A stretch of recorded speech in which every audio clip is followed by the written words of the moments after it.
I stood there in the darkness of nothingness, and I saw the figure of Leon standing in the distance. I ran and ran toward him, but the distance between us never closed. Leon!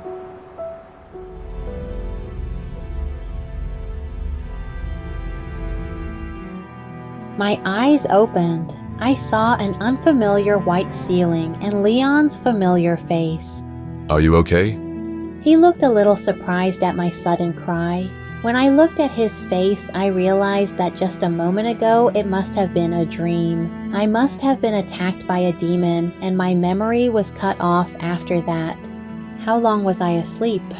3 days. Just then, the door opened behind Leon's back and a familiar face walked in. It was Lily. Lily!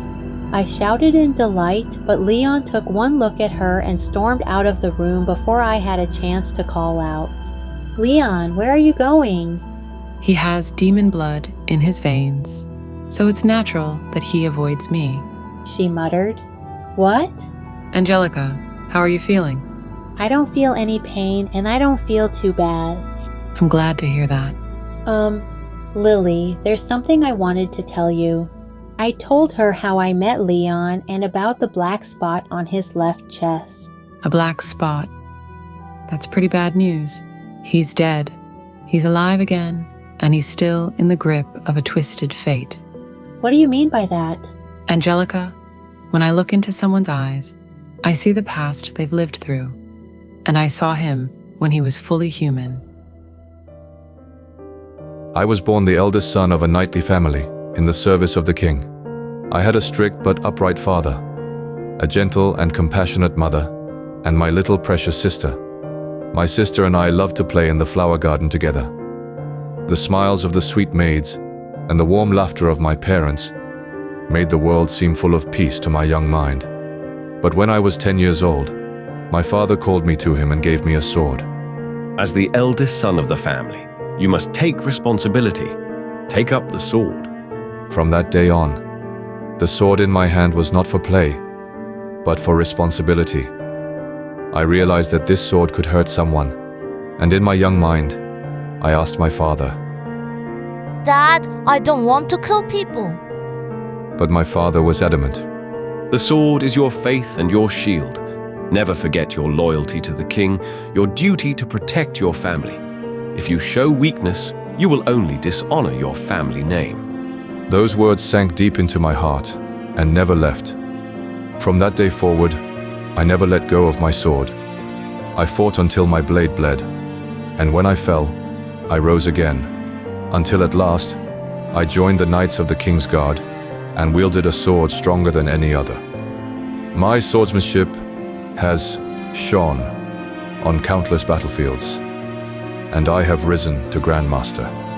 My sword existed solely for the king and for my family. That was my belief, my reason for living. My king, I will give my life for you. But the glory began to fade. Rumors began to swirl around me. He had an unholy affair with the king's daughter. His loyalty to the king was hypocritical, and his swordsmanship was exaggerated. At first I dismissed it as absurd envy and jealousy, but the rumors spread like poison, entangling me, and eventually reached the king's ears. I cried out the truth. What they say is a lie. Please believe me. I fell to my knees and begged. But the king turned his back coldly. The loyalty I had held so dear was shattered by a single doubt. By order of the king, I was branded a traitor and sentenced to be burned at the stake. The night before my burning, I choked back tears on the cold floor of my prison cell. I have endured pain, swung my sword countless times, and given my life for the king as a knight. And this is the result of my efforts? I was miserable. I was tormented. Sadness and anger took over inside me. In that anger, I dabbled in black magic that I should not have touched. I didn't want to die like this. I wanted to live. I wanted to curse them. At that moment, a voice reached my ears. Do you want power? Do you want long life? I will fulfill your desire. I reached out my hand to the temptation. In that moment, my memory was cut off. The next day, on the firing squad. I woke up again. The crowd throwing stones at me, their eyes filled with disgust and contempt. Flames burned from my toes, engulfing my body. Pain and resentment burned my heart. A last look at the sky. The blue skies of the kingdom I had served so long turned coldly away from me. This was the last thing I saw in my life. Wake up. How long had I been asleep in the dark?